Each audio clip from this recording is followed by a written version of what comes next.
let's go on to Tuesday then. This is the most difficult one of the four, possibly interesting, possibly the most interesting one of the four. Yeah, to me it's difficult. Yeah. So, all right. So there's a god in the Eddas named Tyr, and we basically know that we know one really interesting story about him, which is that when the gods had Fenrir the wolf, who will eventually kill Odin, within the enclosure of their city, they could not harm the wolf because no blood can be drawn in Oskar, the enclosure of the gods.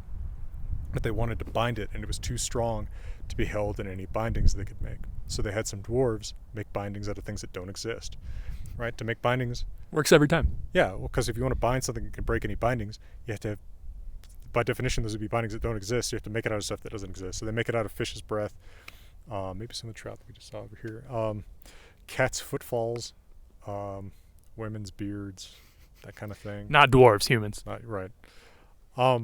Okay, so when they bring this new chain to the wolf Fenrir, he's suspicious of it. You know, maybe this one looks like one he might actually break out of, because they've been kind of making a game out of him just breaking out of everything. And he says, I don't know, fellas, I see some fish's breath or something in there. He's suspicious, and he says, one of you needs to put your hand in my mouth as a pledge that this won't actually bind me for, until Ragnarok or something, guys. So Tyr is the only god who will do it. He puts his right hand in the wolf's mouth. Of course, the chain does bind him, so the wolf bites Tyr's hand off. So he's the one-handed god. That is the thing we really know about him. Otherwise, he shows up kind of marginally here and there. He and Thor go to visit his father, who is a quote-unquote giant. It's another whole hobby horse. The giants are the same family as the gods. Basically, they're just rival family members. He goes with Thor to visit his dad, which, it could be anybody. Tyr doesn't play a special role there.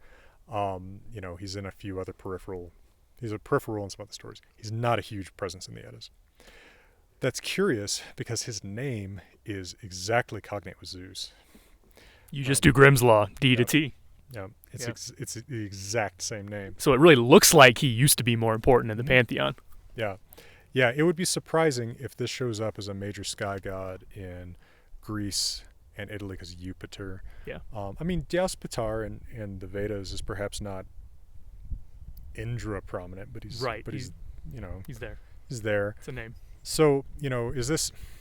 Of course, the Indo-European pantheon might have been not very organized either. Probably not, honestly. Yeah. So it could be that the sky god gets a lot of prominence in Greece and Rome as agriculture gets so important there. I don't sure. know. Rain. Yeah, and just less important somehow in the north. Who knows? But his name is Zeus, basically. Yeah. Right? Yeah. So this makes a lot of people speculate, and you can find this. Just Google him on the internet, and you'll find more speculation than not about him having originally been the main god. Who knows? Maybe. I'm not willing to say that he was, because he's definitely not in the Eddas. Okay, so why is he given Mars Day, right? Why is he the equivalent to Mahdi? I don't know, right? Mars is a martial god. I just used two. Yeah. Two, the same word in that sentence. He's a warlike god. All of the Norse gods are warlike, right? So it seems not saying much. Yeah, it seems like you could pick literally any one of them. Yeah. So why did Tew get chosen? Tyr, same guy, right? Yeah, Tew is the Old English. Yeah. So why did this particular god get chosen? I don't know. It doesn't. He's. Again, I hate these labels, god of whatever. He's not god of. If anybody's god of war, it's Odin, because he's the one that gets people killed in wars every day of the week. It's a strange choice. Yeah, it is to me. Well, because also the main personality characteristic of Tyr that I think about is the honesty, right? He's the one who's willing to put his hand in the mouth of the wolf, and that's not something I think of with Ares.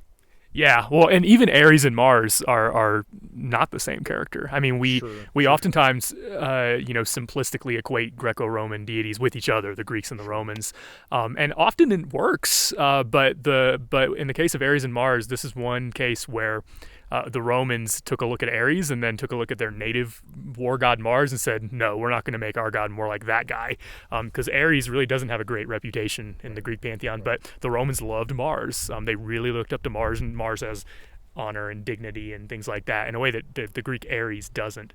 So if they were getting it from the Roman Mars and not the Greek Ares, still, that's closer maybe, but still not that close. But we don't know. We don't really know that much about Tyr.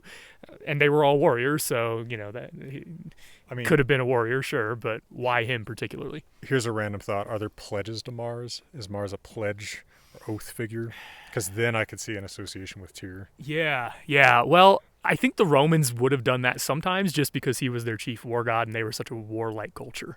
Like, it would have been probably normal to make pledges to him before going into battle or something like that.